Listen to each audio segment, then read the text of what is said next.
Мен айтқан едім енді татарларда 16 ғасырда милләтшілік тарқалғаннан соң татарларның жоғары мәдениеті ол енді ауылдарға көшкен һәм шуның нәтижесі боларақ bir патша заманында 1788 елда Оренбург монументальный собрание ашылып мәдрәсәләр төзелергә, мәчетләр салырга рөхсәт берилгәннән соң bütün мәдрәсәләр, бөтенесе диярлек инде тулы шәһәрдә дә булган, алар инде авылларда ачылганнар.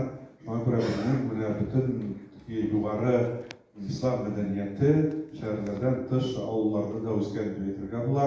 Шуларның берсе Ильич Боби, алар Казан артында да бик күп, кайсы төбәктән алса, бөтен җирдә дә Стәрлебаш, һәм башкаларның башка санаты мөһим мәскәре. Бу язар сөйләүнең сәбәбе шул. Вообще районында урта Курсара авылы бар. Курсара ишетеп беләсездер, нас Курсави. Безнең Вообще районында урта Курсара хәтта бу белем бирү мәктәбенең тарих һәм җәмгыять белемле фәннәр укытучысы дигән Силә Рифулина Нетес. Assalamu alaykum wa rahmatullahi wa barakatuh. Хәерле көн, хөрмәтле кунаклар һәм хөрмәтле авылдашларым. Мин Ишбуй кызы. Рәхмәт. Укытучылык, мөгаллимлек һөнәре кайчандыр ноктасы куйылган тиешле һөнәр түгел диләр.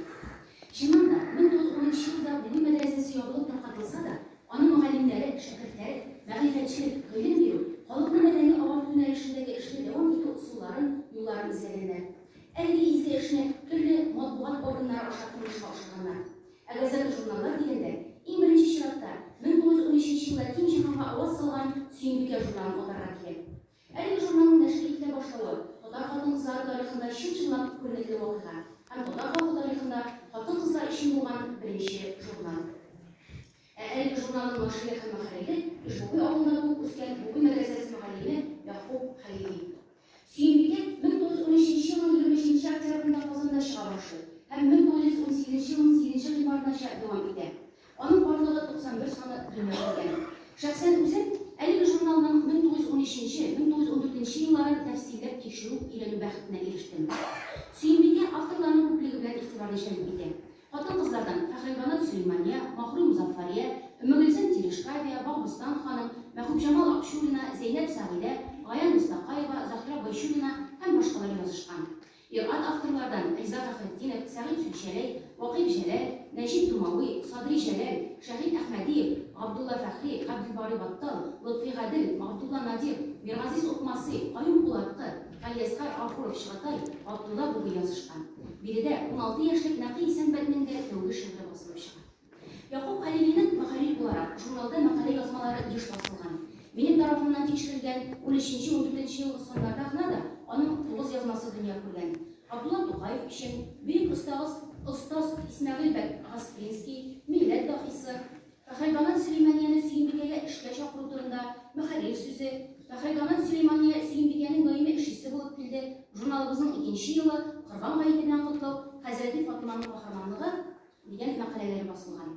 Күп мәкаләләр авторы Яқуб Хәлилинең авылдашы, Буби мәдрәсәсе җитәкчеләренең берсе Габдулла Бугының да Сөембикәдә шактый мәкалә язмалары басылган. Ул журналны Кытайда яшәгән милләттәшләребез хакындагы язмалар белән тәэмин итеп торган, ягъни аралашу күпер ролен үтәгән. Менә аның 1913-14 елларда Сөембикәдә бастырылган мәкаләләре.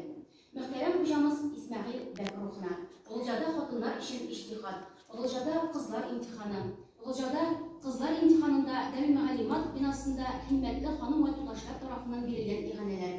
Иренең хыянәте сәбәпле шаһотка булган бер хатынның бишек турындагы сүзләре, имтиханда Хәсни Фатыйма Бугы тарафыннан сөйләнгән нутык. Журналда хикәя жанрына иң еш мөрәҗәгать итүче авторларның берсе ул Садри Җәләл. 1906-10 елларда атаклы Буби мәдрәсәсенең шәкерте була. 1913-14 елларда Сөембикә журналында аның 3 хикәясе басыла. Бишек янында "Нигә соң син мине сөясең? Инде мин аңар рәнҗемим". Хикәяләрдән тыш ул мәкаләләр белән дә актив катнашкан. Милләт никетә аның сөекле улы. Буби мәдрәсәсендә мөгаллимлек иткән Нәҗип Думавиның да Сөембикә журналында язмаларын очратасың. Аның "Яшь ана" дип исемләнгән әсәрен журналның 1914 елның 3 һәм 4 саннарында күрергә мөмкин.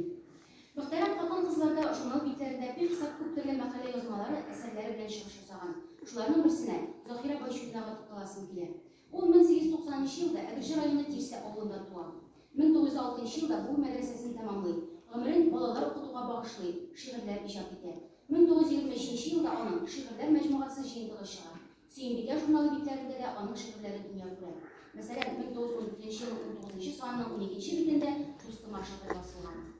Бугай мәдрәсәсе мөгаллимнәре, шәкертләре Сөембикә журналында күтәргән проблемалар, яктырткан темалар, беренчедән хатын-кызларыбызда милли рух, милли горурлык, милләткә, аның гаҗәеп бай тарихына мәхәббәт уятса, бу сыйфатларны армый-талмый балаларына сеңдерүгә өндәсә.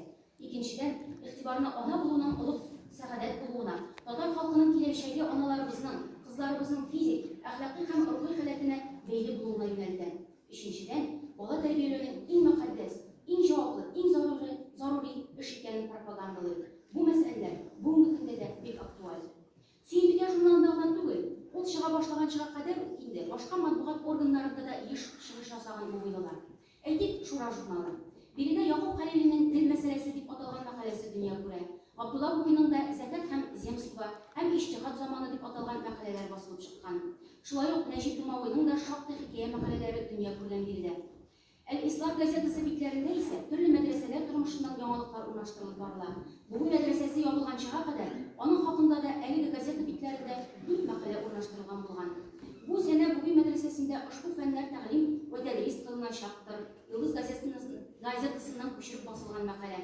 Габидов Әхмәтгәрәй һәм Фәйзуллин Фатих авторлыгында Бугайда җәйге курслар язмасы, Нур Мөхәммәд исемле авторның Бугай мәдрәсәсе мәкаләсе, Габидов Әхмәтгәрәйнең Бугайда язмасы. Күрәсең, бу авторлар Бугай мәдрәсәсе шәкертләре булган. Бу хакта кызганыч мәгълүматым юк. Мөхтәрәм Хәзрәти Мөхлисә Бугайның да төрле елларда матбугат битләрендә чыгыш ясаганы мәгълүм. Әйтик, Илфәт газетасында аның Бугайда кызлар өчен тәрбиyaxанә, Әхбар газетасында идарәгә мәктүб, Ислам мәҗәлләсе матбугат органында Ислам дөньясында хатыннар, хатын-кызларга гаип мәкаләләре басылып чыга.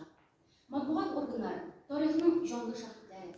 Аларның саргаеп беткән битләрендә безнең билгесез үткәнебез, өйрәнелмәгән, әле өйрәнеләсе мәгълүмат шактый күп. Һәм әлбәттә, әлеге тарихны укып өйрәнү безнең беренче һәм алдыбызда торган иң зур бурычыбыздыр. Игътибарыгыз өчен бик зур рәхмәт. Рәхмәт.